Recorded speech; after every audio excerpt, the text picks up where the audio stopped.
reading in this coffee shop. I don't know. I hope I get this job. It's my training day. But I'm reading now because I kind of want to remove my mind from things. I've had a kind of shitty morning.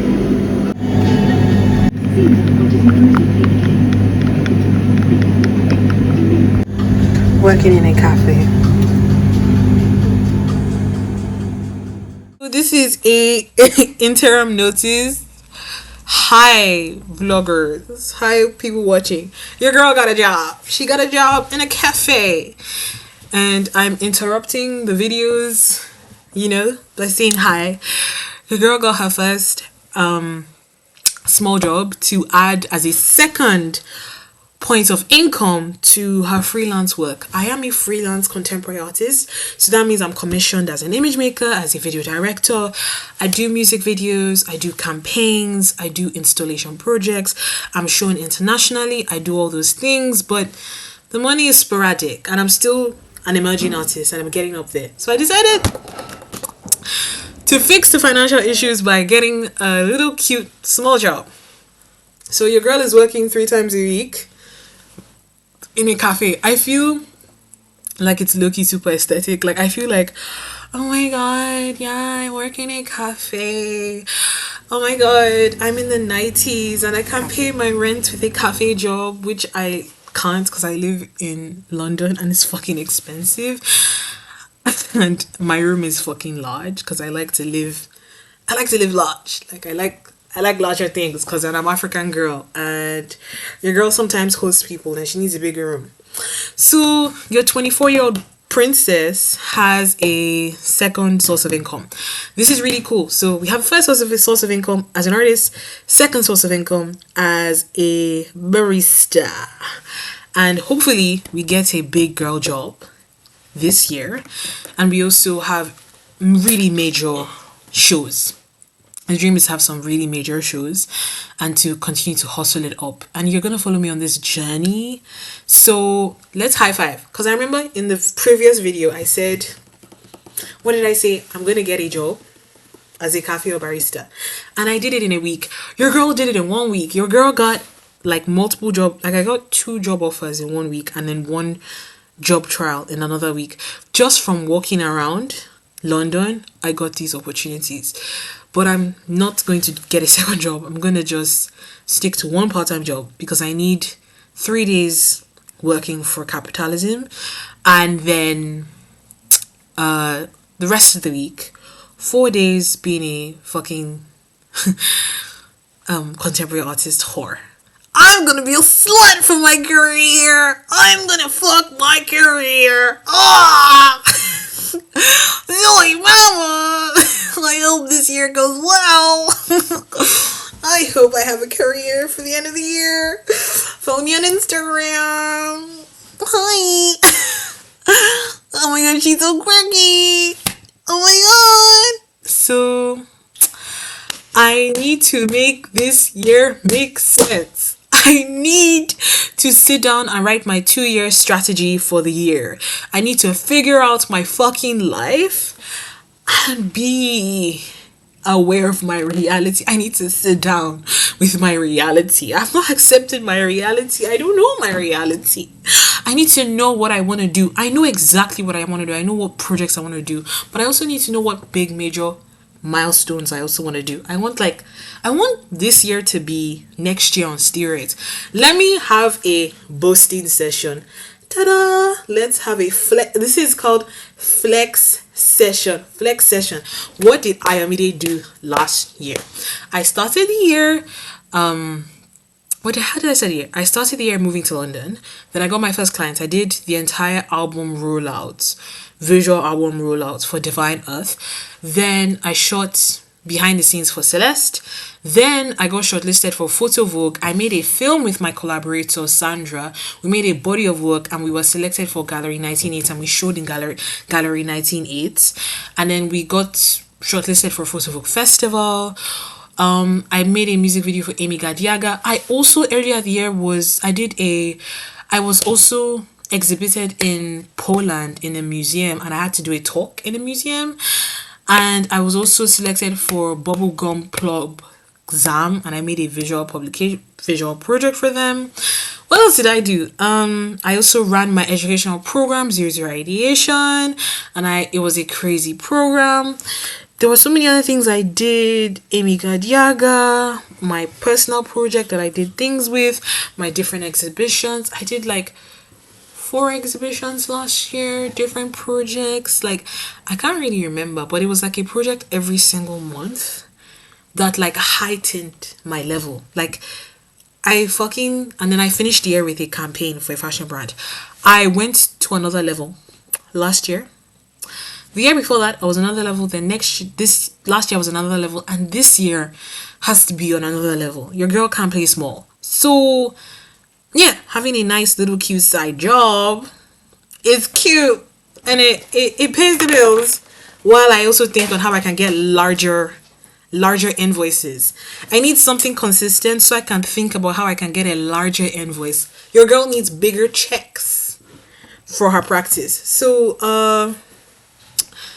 welcome to the journey. Yeah.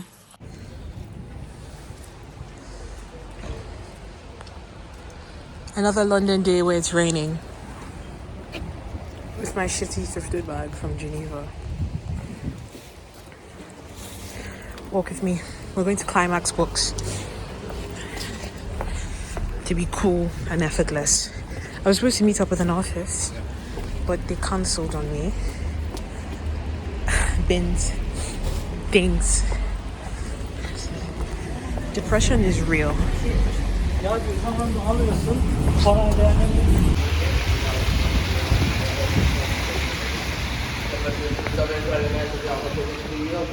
London on a rainy day.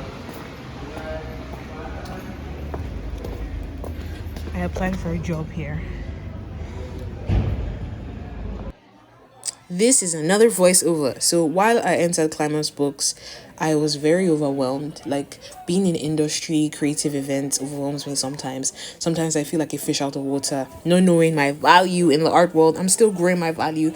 I'm new to London, relatively because it's been a year, but still adjusting, going for events and seeing people that I've known on social media.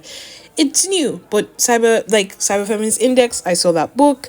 The books there were inspiring. I like the layouts, I like the design. Like, Cyber Feminist Index was one of the reasons why I started my creative studios, User Ideation, as well as Climax Studios. I was listening to Rachel Omondi. There were many reasons for me to make User Ideation. I started thinking and ideating about it in 2024, and there were a lot of things. Like, I remember when I read Cyber Feminist Index and I was looking at Mindy Sue's website, and that's why I fucking fell in love with this idea of like creating this digital research laboratory. So looking at all these books, looking at all these elements, these are things that I'm inspired by. So yes, the voice over is over. 2,500 for flight accommodation. Yeah. For 2 weeks. Okay. Safe.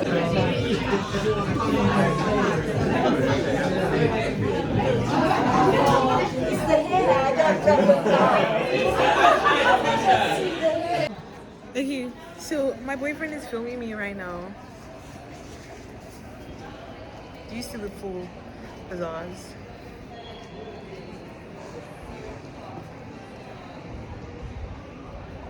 I feel like Northwest in the cold. You feel like a 12-year-old. No, I don't. Just imagine my views right now. Okay, you fucked up my life right now. Fuck you. Okay, let's finish.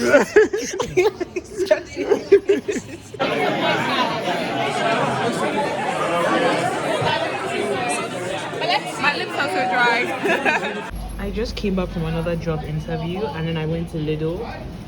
Just look at the chicness of my bag. Like, this is just fucking chic. Look at the shoes. Just look at that. It's a beautiful day. Conquering my depression. I realized that the depression I've been facing with my mind has been with my mind. I've been struggling with like a small OCD spiral / depressive episode, and I've realized that I own my mind. I'm going to talk about this later, but there's a lot to chat about. Hello guys, quick interception. Your girl is being through it. I entered a depressive episode where kind of like my mind, I felt like I was losing sense of my mind and my passions and dreams as an artist. And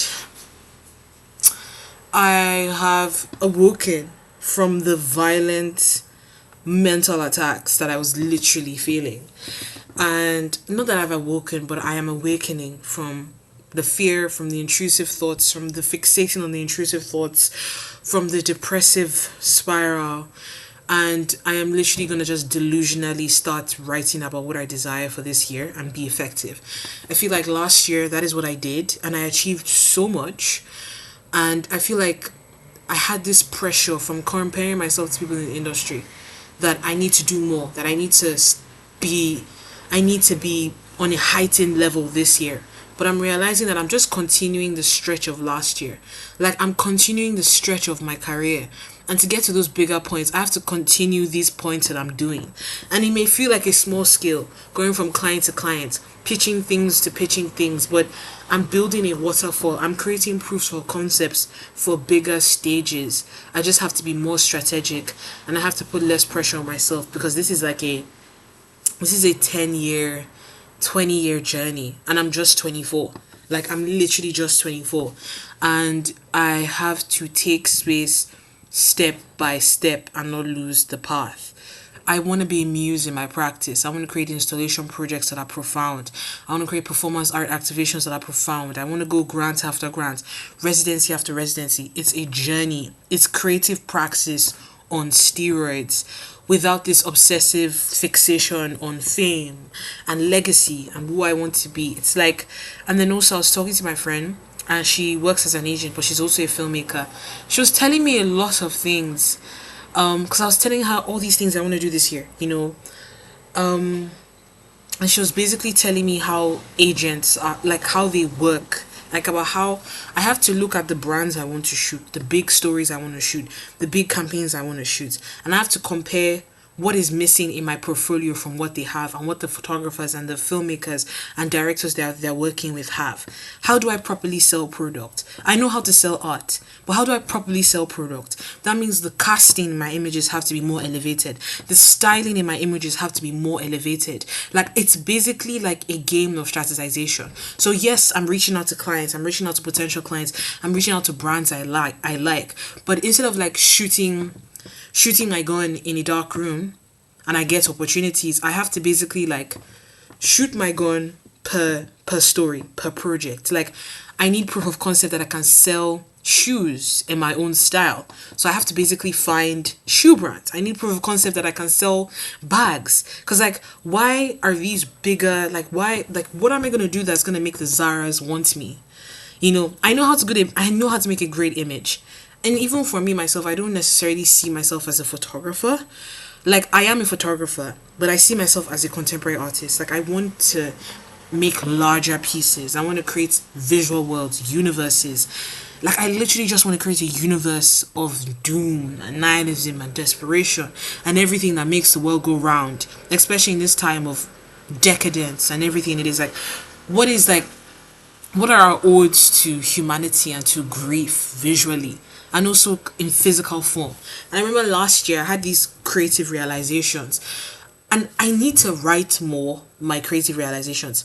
In my educational program that I did, we literally discussed this. Like we had like these deep discussions about physical activation, cultural engagement, having a voice in the London zeitgeist or in whatever city zone you're in, creating like physical work, installation work, cultural engagement that you can sell the physical work to, all these things. And I've understood all these things, but having intrusive thoughts and struggling with like having deep realizations and working on my practice since last year, and like since I was 19 I've grown so much. And then like having this wave of intrusive thoughts that you began to fixate on, even though it's been like 2 weeks of me feeling like I've lost myself. I have felt like I've lost myself for 2 weeks. Now it's like, how do we return to self? How do we return to our nachos and sit in it and just fucking do it? It's about just fucking doing the plan. It's about doing it either way. Like, I'm going to do it either way. I am going to do it either way. There is no discussion about this. I'm going to do it either way. So, if I'm going to do it either way, I'm going to do it either way. I don't care if it doesn't work out. I'm just going to do it either way. That is the only way to beat myself and this wave of negativity, is to just do. So, we are going to do. I'm going this night to a pop-up store to pitch a concept to this brand. Let's see how it goes. But we're just going to fucking do it. Like, there's no talk. Write down the desires and just do it. Because I'm not going to listen to the intrusive thoughts. Period. This is a little intervention called Art Attack, where you look at art. This is like a little peek of my portfolio. This is my portfolio I'm presenting. And then now these are some Pinterest saves that I like. These are Pinterest images that I like. It's just like an art intervention. It's like, it's artsy. It's art intervention. Images that have inspired me. Okay, your girl is making a deck. I'm making a quick deck for a brand. I have a meeting at 7:30 p.m. in Central. And actually what happened was that I stumbled upon a brand physically when I was doing a shoot. So I was doing a shoot for Muliere's magazine on this artist. And I basically stumbled upon this pop-up store. I said, hi, I want to make a campaign for you. And they were like, yeah, they want to know more. And I can come later on in the evening on another day. And I was like, okay, bet. I actually will. And so now I am making like this quick deck. I'm not giving too much detail, but I'm making this quick mood. It's not a deck. It's more like a mood board, a visual representation of some ideas. I don't want to give in too much details because I don't even know if they'll hire me. I don't know if they'll have a lot of budgets, because in London most people don't really have budgets, because I'm still working with like smaller clients. So it's like I'm like, I'm creating this to like teeter the waters, and I have to like think of my idea more fully.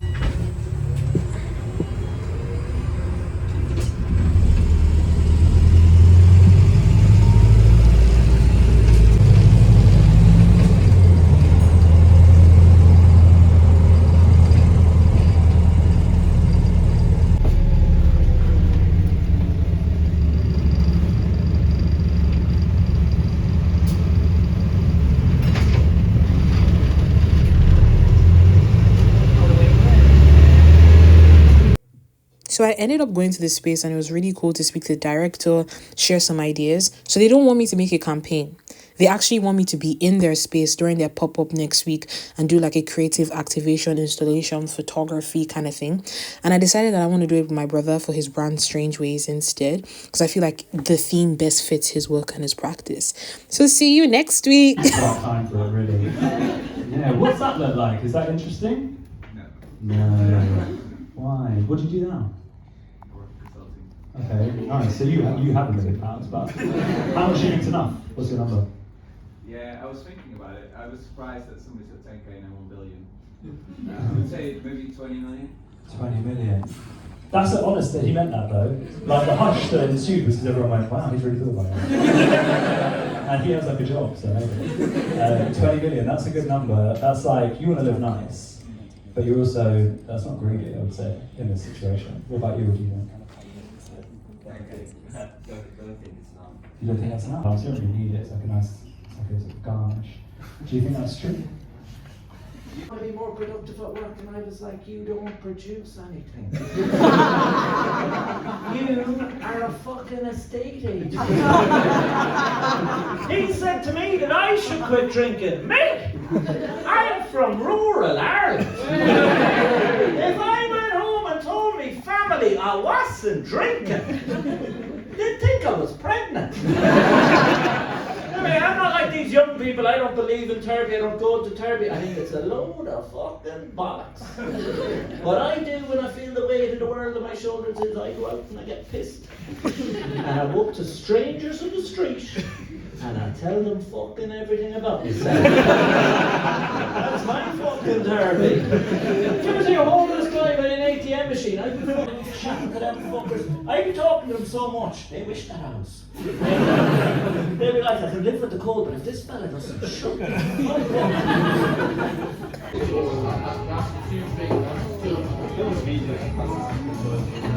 fuck And there was just so much pressure on me there to be a mentally ill activist. All I did was protest and fuck around there. I'd be like, what do we want? The fringe. I don't know. I spent the 3 years at uni being everyone's least favourite family member. Sure. Like, I thought it was my right-wing uncle, but like, it was me. Because who would you rather sit next to at family dinner? Like the girl with the bad fringe choking down a nut roast, or like the guy who's, you know, going to buy you cigars and let you say racial slurs. It's the uncle. He wins every time, for sure. But I don't know. All my friends at uni were white. And I have noticed that, like, every group of white activists... And you will not find a Lithuanian who doesn't know about it. The first time I saw it, I had to pause and pace around the room like, we did it! Phoebe knows about us! Eat shit, Estonia! Because they were mentioned in The Simpsons 3 years prior, and we never forgot. We're like, why not us? And I'm so jealous of Americans because every movie's based in the US. They get to see New York like destroyed and all kind of like burned and flooded. It's so awesome. Like, I'll never get to see Lithuania destroyed by Godzilla. It's just not gonna happen. And aliens always land in the country that the movie was made by. You know, they never make a movie where aliens land in Bulgaria. I reckon no one would watch that. The beginning of the movie, like, it already looks destroyed.